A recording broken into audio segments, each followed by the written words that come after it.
ഹരേ കൃഷ്ണ. സർവം ശ്രീ രാധാകൃഷ്ണാർപ്പണമസ്തു. ഇന്ന് നമുക്ക് ആഷാഢമാസ ശുക്ലപക്ഷ ഏകാദശിയായ ദേവശൈനി ഏകാദശി അല്ലെങ്കിൽ ഹരിശൈനി ഏകാദശിയെക്കുറിച്ച് നോക്കാം.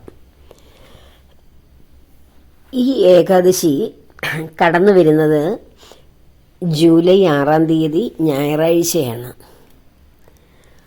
ദേവശൈനി ഏകാദശി എന്ന് കേൾക്കുമ്പോൾ തന്നെ നമുക്കറിയാം, ആ വാക്കിനകത്തിൽ തന്നെ അതിൻ്റെ അർത്ഥമുണ്ട്. ലക്ഷ്മി നാരായണന്മാർ യോഗനിദ്രയിലേക്ക് പോകുന്ന ആ ഒരു ഏകാദശിയാണ് ദേവശൈനി ഏകാദശി. ഈ ഏകാദശി മുതൽ കാർത്തിക മാസ കൃഷ്ണപക്ഷ ഏകാദശിയായ ദേവ ഉത്ഥാന ഏകാദശി വരെയുള്ള ആ ചാതുർമാസ്യ കാലഘട്ടത്തിലാണ് ഭഗവാൻ യോഗനിദ്രയിലേക്ക് പോകുന്നത്.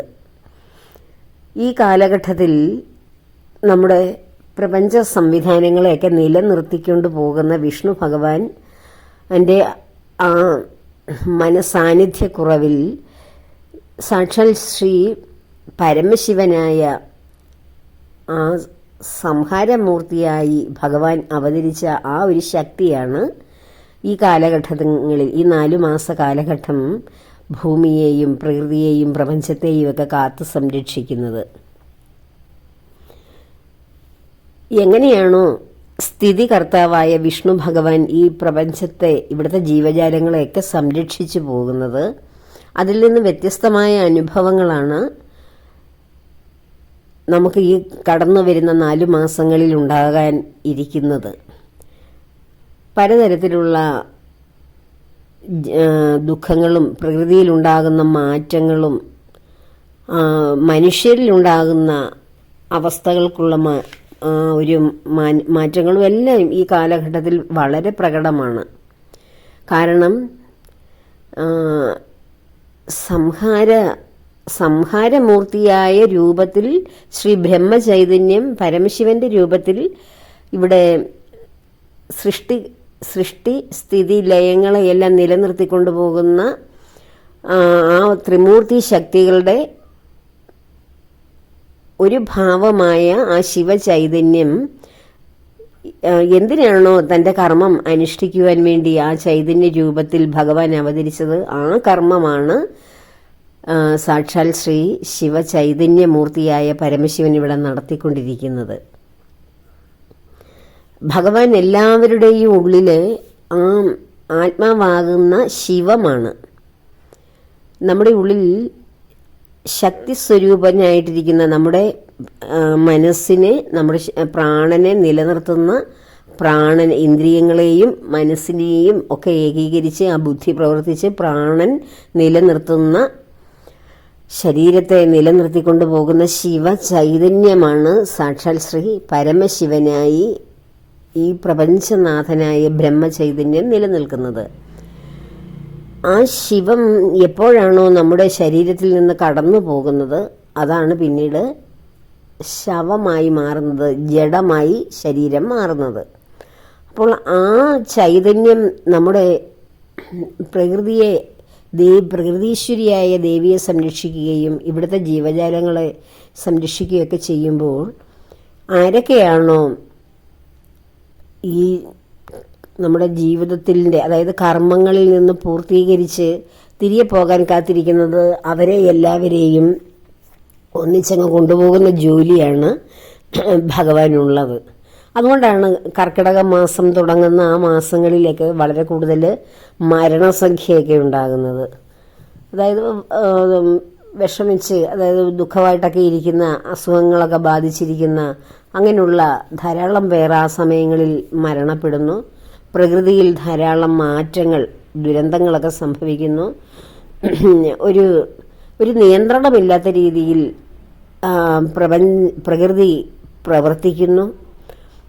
അങ്ങനെ എല്ലാറ്റിനും, അതായത് നമ്മുടെ സ്ഥിതികർത്താവായ വിഷ്ണു ഭഗവാന്റെ ഒരു അഭാവത്തിൽ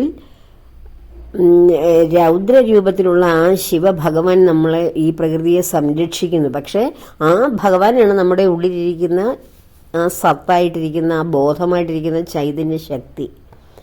അപ്പോൾ ഭഗവാൻ എല്ലാവരെയും സംഹരിച്ചു ഇവിടെ താണ്ഡവമാടുന്നു എന്നറിഞ്ഞതിന് അർത്ഥമില്ല. കർമ്മം പൂർത്തീകരിച്ച് വരുന്ന എല്ലാവരുടെയും, അതായത് ഭൂമിയിലെ കർമ്മങ്ങൾ തീർന്നു വരുന്ന ആ ഒരു അവസ്ഥയിലേക്ക് കടന്നു വരുന്നവരെ ഭഗവാൻ തന്നെ കാലകാലനായ കാലസ്വരൂപനായ ആ ഭഗവാനാണ് സ്വന്തം കരങ്ങളിൽ സ്വീകരിക്കുന്നത്. മരണത്തോടുകൂടി ഭൗതിക ജീവിതത്തിലുള്ള ബന്ധങ്ങളെല്ലാം അറ്റുപോയി ശിവചൈതന്യം നഷ്ടപ്പെട്ട ജഡത്തെ പിന്നെ ആരും സ്നേഹിക്കുന്നില്ല, ഭൗതിക ജീവിതത്തിലുള്ള ആരും, അല്ലേ? അതിനെ സമയം ആകുമ്പോൾ തന്നെ അതിന് സംസ്കാര ചടങ്ങുകൾ നടത്തി എല്ലാവരും അവനവൻ്റെ സ്ഥലങ്ങളിലേക്ക് പിരിയുകയാണ് ചെയ്യുന്നത്. ആ ശിവൻ നഷ്ടപ്പെട്ട ഓരോ ശരീരത്തെയും പിന്നീട് ആരും സ്നേഹിക്കുന്നില്ല, അതൊരു ജഡമാണ്, അല്ലേ? പക്ഷേ ഞാൻ ആ ഒരു ശരീരത്തിലിരിക്കുകയും ഞാൻ തന്നെ ആ ശരീരത്തിലിരിക്കുന്ന ആത്മാവിനെ സ്വീകരിക്കുകയും ചെയ്യുന്നു. അതാണ് ശിവൻ ചെയ്യുന്നത്. പക്ഷേ മനുഷ്യർ ഭൗതിക ജീവിതത്തിൽ നമുക്ക് വേണ്ടപ്പെട്ടവരൊക്കെ നമ്മളെ ഉപേക്ഷിക്കുമ്പോൾ, മരണത്തോടെ നമ്മെ ഉപേക്ഷിച്ച് അവനവൻ്റെ കർമ്മങ്ങളിലേക്ക് നമ്മെ വിസ്മരിച്ചു പോകുമ്പോൾ, ആ ഭഗവാൻ, ആ ശിവൻ, പരമശിവനാണ് നമ്മളെ ഏറ്റുവാങ്ങാൻ കാത്തിരിക്കുന്നത്. അതാണ് ഈ ആരിൽ നിന്നാണോ ആ ആത്മചൈതന്യം നമ്മളിലേക്ക് വന്നത്, അത് തിരിച്ച് സ്വീകരിക്കുവാൻ ഇരു കരങ്ങളും നീട്ടി തൻ്റെ മടിയിലേക്ക് ഭക്തരെ സ്വീകരിച്ചിരുത്തുകയാണ് ചെയ്യുന്നത്. അതാണ് മണികർണികയിലൊക്കെ, വാരണാസിയിൽ, കാശിയിൽ നടക്കുന്ന ആ കാഴ്ചകളൊക്കെ. അവിടെ ഭഗവാൻ നേരിട്ട് വന്ന് ഓരോ ആത്മാവിനെയും തൻ്റെ മടിയിലേക്ക് സ്വീകരിച്ചിരുത്തി തന്നിലേക്ക് ലയിപ്പിക്കുകയാണ് ചെയ്യുന്നത്. ചാതുർമാസ്യ കാലഘട്ടത്തിൽ, അതായത് ദേവശൈനി ഏകാദശി മുതൽ ദേവ ഉത്ഥാന ഏകാദശി വരെയുള്ള ഈ 4 മാസ കാലഘട്ടങ്ങളിൽ നമ്മൾ കൂടുതൽ ഭഗവാനോട് കൂടുതൽ അടുത്ത് നമുക്ക് ഇവിടെ ഉണ്ടാകുന്ന പ്രകൃതിയുടെ ക്ഷോഭങ്ങൾ, പലതരത്തിലുള്ള പ്രകൃതി ദുരന്തങ്ങളിൽ നിന്നും, അതുപോലെ നമുക്ക് ഉണ്ടാകുന്ന അസുഖങ്ങളിൽ നിന്നും അപകടങ്ങളിൽ നിന്നും ഒക്കെ രക്ഷപ്പെടാൻ വേണ്ടിയിട്ട് ഈ കാലഘട്ടങ്ങളിൽ നമ്മൾ കൂടുതൽ ഭഗവാനോട് അടുത്തിരിക്കുകയാണ് വേണ്ടത്. അപ്പോൾ ഈ ദേവശൈനി ഏകാദശി മുതലുള്ള ഏകാദശികൾ എടുക്കുന്നത് ആ ഒരു കാലഘട്ടത്തിലേക്ക് കടന്നു വരുന്ന, അത് ആ ഒരു സമയത്തൂടെ നാം കടന്നു പോകുമ്പോഴുണ്ടാകുന്ന നമ്മുടെ ദൗർഭാഗ്യങ്ങളെ മറികടക്കുവാൻ അത് വളരെ സഹായകരമാണ്. അതുകൊണ്ടാണ് കർക്കിടക മാസ ആചരണത്തിൻ്റെ ഭാഗമായി ആ ഒരു സമയങ്ങളിൽ ആ പ്രകൃതി പ്രകൃതി ക്ഷോഭത്തിൻ്റെയൊക്കെ ഒരു പ്രധാന കാലഘട്ടമാണ് കർക്കിടക മാസം എന്നൊക്കെ പറയുന്നത്. അത് പഴയ കാലം തൊട്ട് ആചരിച്ചു വന്നിരുന്നതാണ്. രാമായണ മാസവും ആയിട്ടതിനെ ആചരിക്കുന്നു.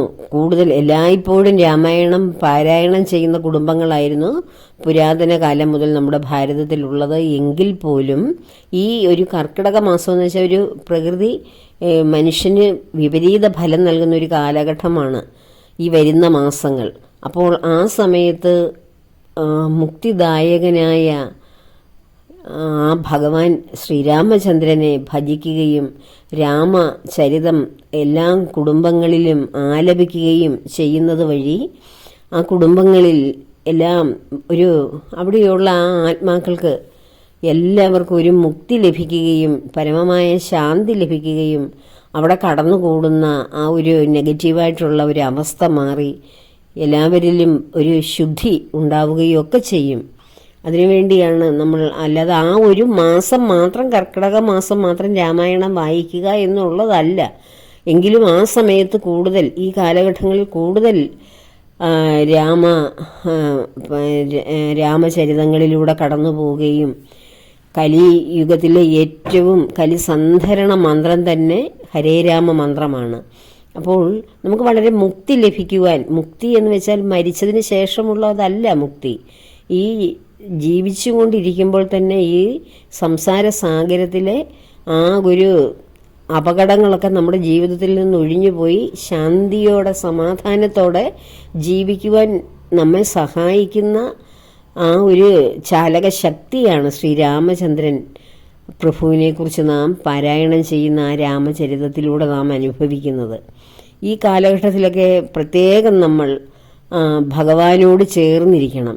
ഭഗവാന്റെ നാമങ്ങൾ കൂടുതൽ കൂടുതൽ ഉച്ചരിക്കുകയും അതിനുവേണ്ടി കൂടുതൽ സമയം കണ്ടെത്തുകയും ഒക്കെ ചെയ്താൽ നമുക്ക് വരാനിരിക്കുന്ന പലതരത്തിലുള്ള കാലദോഷങ്ങളും ഭഗവാന്റെ അനുഗ്രഹത്തിൽ അത് വളരെ ചെറിയ രൂപത്തിൽ തന്നെ നമ്മെ സ്പർശിച്ച് കടന്നു പോകും. നമുക്ക് വരാനിരിക്കുന്ന വലിയ ദുരന്തങ്ങളും ദുരിതങ്ങളും ഒന്നും നമ്മുടെ ജീവിതത്തെ സ്പർശിക്കില്ല. അപ്പോൾ ഈ ദേവശൈനി ഏകാദശി മുതൽ വരുന്ന ദേവോത്ഥാന ഏകാദശി വരെയുള്ള ഓരോ മാസവും 4 മാസങ്ങളിൽ വരുന്ന 8 ഏകാദശികളുണ്ട്. അത് പരമാവധി എടുക്കാൻ പറ്റുന്നവരെല്ലാവരും എടുക്കണം. അപ്പോൾ ഈ ജൂലൈ 6-ാം തീയതി കടന്നു വരുന്ന ഏകാദശി ദശമി ദിവസം തന്നെ ഏകാദശിയുമായി ബന്ധപ്പെട്ട കാര്യങ്ങൾ ചെയ്യുക. ഒരു നേരം മാത്രം അരിഭക്ഷണം കഴിക്കുക. ഏകാദശി ദിവസം ധാന്യങ്ങൾ ഉപേക്ഷിച്ച് പ്രാർത്ഥനയോടെ ഇരിക്കുക. അവനവൻ്റെ ആരോഗ്യം അനുസരിച്ച് ഫലങ്ങളോ പാലോ ഒക്കെ കഴിച്ച് നമുക്ക് ആ ഏകാദശിയെ സമ്പൂർണ്ണമാക്കാം. ആഹാരം കഴിക്കാതെ എടുക്കാൻ കഴിയുന്നവർക്ക് അത്രയും അത് ശ്രേഷ്ഠമാണ്. ഏകാദശി എന്ന് പറയുന്നത് നാം എടുക്കുന്ന വ്യക്തിയുടെ പുരുഷാർത്ഥങ്ങൾ, ധർമ്മ അർത്ഥ കാമ മോക്ഷങ്ങൾക്ക് വേണ്ടിയാണ്. അപ്പോൾ ധർമ്മത്തോടു കൂടി ജീവിക്കുക, അങ്ങനെ സമ്പത്ത് സമ്പാദിക്കുക, നമ്മുടെ കാമനകളൊക്കെ അതിലൂടെ പൂർത്തീകരിക്കുക, അവസാനം മോക്ഷത്തിലേക്ക് കടന്നു പോവുക. ഇതൊക്കെ ഒരു വ്യക്തിയുടെ ജീവിതത്തിൽ ഇഹത്തിലും പരത്തിലും എല്ലാ സുഖങ്ങളും സൗഭാഗ്യങ്ങളും ലഭിക്കുവാനാണ് ഏകാദശി എടുക്കുന്നതെന്ന് ഞാൻ മുൻപും പറഞ്ഞിട്ടുണ്ട്. ഭൂമിയിലെ ജീവിതത്തിന് വേണ്ടുന്നതാണ് ധർമാർത്ഥ കാമ മോക്ഷങ്ങൾ. മോക്ഷം എന്ന് പറയുന്നത് മാത്രമാണ് പരലോകത്തിൽ നമ്മൾക്ക് ലഭിക്കേണ്ട ആ ഒരു പുണ്യം. അതിനു വേണ്ടി ആ ഒരു പുണ്യം ലഭിക്കുവാൻ വേണ്ടിയാണ് ഈ ധർമ്മത്തിലൂടെ അർത്ഥം സമ്പാദിക്കുകയും അതിലൂടെ നമ്മുടെ കാമനകളെ പൂർത്തീകരിച്ച് നാം യഥാർത്ഥത്തിൽ ആ ജീവിതചക്രം, ഒരു മനുഷ്യ ജീവിതത്തിലെ 4 ആശ്രമങ്ങളും പൂർത്തീകരിച്ച് പോകുമ്പോഴാണ് യഥാർത്ഥത്തിലുള്ള മോക്ഷം നമുക്ക് സിദ്ധിക്കുന്നത്. അപ്പോൾ അതിനു വേണ്ടിയുള്ള ഒരു തയ്യാറെടുപ്പാകണം എല്ലാ ഏകാദശി വ്രതങ്ങളും. ഏകാദശി കഴിയുന്നവർ അത് വളരെ ഭാഗ്യമായി കരുതുക. അത് കഴിയാത്തവർക്ക് ഭഗവാന്റെ അനുഗ്രഹം വീണ്ടും വീണ്ടും ലഭിക്കുവാനായി പ്രാർത്ഥിച്ച് ഭഗവത് അനുഗ്രഹം ഉണ്ടെങ്കിൽ മാത്രമേ അതൊരു വളരെ ചിട്ടയോടുകൂടി ആ ഏകാദശി നമുക്ക് പൂർത്തീകരിക്കാൻ കഴിയുകയുള്ളൂ. ഏകാദശിയുടെ മാഹാത്മ്യത്തെക്കുറിച്ചും എന്തിനാണ് ഏകാദശി എടുക്കുന്നതൊക്കെ എല്ലാം വിശദമായി പറഞ്ഞിട്ടുണ്ട് ധാരാളം തവണ. അപ്പോൾ ഈ ഏകാദശികളൊക്കെ നാം അനുഷ്ഠിക്കുന്നത് കൊണ്ട് നമുക്ക് കിട്ടുന്ന മേന്മകളാണ് ഞാൻ പറഞ്ഞത്. ഓരോ വ്യക്തികളുടെ ജീവിതത്തിൽ ആ വ്യക്തി എന്ന് പറയുന്ന ഒരാൾ മാത്രമല്ലല്ലോ, നമ്മിൽ നിന്നുണ്ടാകുന്ന നമ്മുടെ രക്തബന്ധുക്കൾ, മിത്രങ്ങൾ, എല്ലാവർക്കും അതിൻ്റെ ഒരു സദ്ഫലമുണ്ടാകും. തലമുറകൾക്ക്, നമ്മോടൊപ്പം ജീവിക്കുന്ന നമ്മുടെ അനന്തര തലമുറകൾക്കും നാം എടുക്കുന്ന ഏകാദശിയുടെ ആ ഒരു മഹത്വം അവരിലേക്ക് കടന്നു വരും. അതുപോലെ തന്നെ മറ്റുള്ളവർക്ക്, വയ്യാതിരിക്കുന്നവർക്ക്, നമുക്ക് പ്രിയപ്പെട്ടവർക്ക് അവരുടെ ഒരു ശാശ്വതമായ മുക്തിക്ക് വേണ്ടി മറ്റുള്ളവർക്ക് വേണ്ടിയും നമുക്ക് ഏകാദശി അനുഷ്ഠിക്കുവാൻ കഴിയും. അപ്പോൾ അങ്ങനെ ഉള്ള വളരെ ശ്രേഷ്ഠമായ ഈ ഏകാദശി വ്രതങ്ങൾ എല്ലാവരും അനുഷ്ഠിക്കുവാൻ പ്രത്യേകം താല്പര്യം കാണിക്കുക. ഏകാദശി വ്രതത്തിൻ്റെ പാരണ സമയവും ഹരിവാസര സമയവും അടുത്ത വീഡിയോയിൽ ഇടുന്നതാണ്. ഈ ചാതുർമാസ്യ ആചരണത്തിൻ്റെ ഭാഗമായി ഏകാദശി വ്രതം അനുഷ്ഠിക്കണം. അപ്പോൾ പുരാതന കാലം മുതൽ നമ്മുടെ പുരാണങ്ങൾ പരിശോധിച്ചാൽ മനസ്സിലാകും, ഈ ചാതുർമാസ്യ കാലഘട്ടങ്ങളിൽ മഹർഷിമാരും അതുപോലെയുള്ള ആത്മീയ പാതയിലൂടെ സഞ്ചരിക്കുന്നവരൊക്കെ, അത് പഴയ കാലത്ത് ഈ യോഗിമാരും സന്യാസിമാരും ഒക്കെ എവിടെയെങ്കിലുമൊക്കെ ഇങ്ങനെ യോഗീശ്വരന്മാർ തപസ്സനുഷ്ഠിക്കുന്നു, സന്യാസിവര്യന്മാർ ഓരോരുത്തരത്തും ഇങ്ങനെ അതാത് സ്ഥലങ്ങളിലേക്ക് ഭിക്ഷാടനം നടത്തുകയും അല്ലെങ്കിൽ സത്സംഗങ്ങളിൽ ഏർപ്പെടുകയും ഒന്നിച്ചുള്ള കൂട്ടായ്മയും അങ്ങനെയൊക്കെ സഞ്ചരിച്ച് ആണ് അവരുടെ ധർമ്മം പ്രചരിപ്പിക്കുകയും അവർ സ്വയം ധർമ്മത്തിലൂടെ സഞ്ചരിക്കുകയും ഒക്കെ ചെയ്യുന്നത്. അങ്ങനെയുള്ള സമയങ്ങളിൽ ഈ ചാതുർമാസങ്ങളിൽ അവർ ഒത്തുകൂടും, യാത്രകളിലേക്ക് ഒന്നും അധികം പോകാതെ. കാരണം കാലാവസ്ഥകളും പ്രകൃതിക്കും ഒക്കെ മാറ്റം വരുന്നതിനാൽ എവിടെയെങ്കിലുമൊക്കെ അവർ ഒത്തുകൂടി അവിടെയാണ് അവരുടെ കർമ്മങ്ങളൊക്കെ അനുഷ്ഠിക്കുന്നത്. നമ്മൾ ഭാഗവതത്തിൽ ശ്രീ നാരദ മഹർഷിയുടെ ആദ്യത്തെ ജന്മം ഒരു കുട്ടിയായിട്ട്, ഒരമ്മയ്ക്ക് ഒരു കുട്ടിയായിട്ടിരിക്കുന്ന അവസരത്തിൽ നാരദ മഹർഷിക്ക് ഈ ആത്മീയമായിട്ടുള്ള ആ പരമമായ സത്യത്തെക്കുറിച്ചുള്ള ഒരു ബോധം ലഭിക്കുന്ന, ആത്മജ്ഞാനം ലഭിക്കുന്നത് ഈ ചാതുർമാസ്യം അനുഷ്ഠിക്കുന്ന സന്യാസി വര്യന്മാരിൽ നിന്നാണ്. അതിൽ സാക്ഷാൽ ശ്രീ പരമശിവൻ തന്നെ ഒരു സന്യാസിയായി ആ ഒരു സന്യാസി വൃന്ദത്തിൻ്റെ കൂട്ടത്തിൽ വന്നു എന്നും സങ്കല്പമുണ്ട്. അവരിൽ നിന്നാണ് ഈ കുട്ടി ആത്മീയ പാതയിലേക്ക് വരികയും അതിനുശേഷം തൻ്റെ അമ്മ സർപ്പദംശനമേറ്റ് മരിച്ചു കഴിയുമ്പോൾ ഈ പൂർണ്ണമായും ഭൗതിക ലോകത്തെ ഉപേക്ഷിച്ചിട്ട് ആത്മീയ പാതയിലൂടെ സഞ്ചരിച്ച് അതിനുശേഷം ആ ഒരു ജന്മത്തിന് ശേഷമാണ് നാരദ മഹർഷിക്ക് അടുത്ത ഒരു ജന്മത്തിൽ നാരദ മഹർഷിയായി ഭഗവാന്റെ ആ ഒരു സമർപ്പണത്തിൻ്റെ ഫലമായിട്ടാണ് ഈ മഹർഷിമാരിൽ നിന്ന് ലഭിച്ച ആത്മജ്ഞാനം, അതിൻ്റെ വളർച്ചയുടെ ഫലമായിട്ടാണ് സാക്ഷാൽ ശ്രീ നാരദ മഹർഷിയായി ദേവർഷിയായി മാറുകയും എല്ലാ ലോകങ്ങളിലും 14 ലോകങ്ങളിലും സഞ്ചരിക്കുവാനുള്ള ആ ഒരു ഭഗവാനിൻ്റെ അരികിൽ ഏത് സമയവും എത്തുവാനും എല്ലാമുള്ള അനുഗ്രഹത്തോടു കൂടി ദേവർഷിയായി നാരദ മഹർഷി മാറിയത്. അത് നമ്മൾ ഭാഗവതം പറഞ്ഞു തന്നപ്പോൾ പറഞ്ഞ കാര്യമാണ്. ഭാഗവതത്തിലുള്ള വളരെ വിശദമായിട്ടുള്ള ഒരു നാരദരെ കുറിച്ചുള്ള ഒരു ഭാഗമുണ്ട്. അപ്പോൾ എല്ലാവർക്കും ഈ ഏകാദശി അനുഷ്ഠിക്കുവാനുള്ള അവസരം ഉണ്ടാകട്ടെ എന്ന പ്രാർത്ഥനയോടെ എല്ലാ കർമ്മങ്ങളും ഭഗവാന്റെ പത്മപാദങ്ങളിൽ ചേർക്കുന്നു. ലോകാ സമസ്ത സുഖിനോ ഭവന്തു.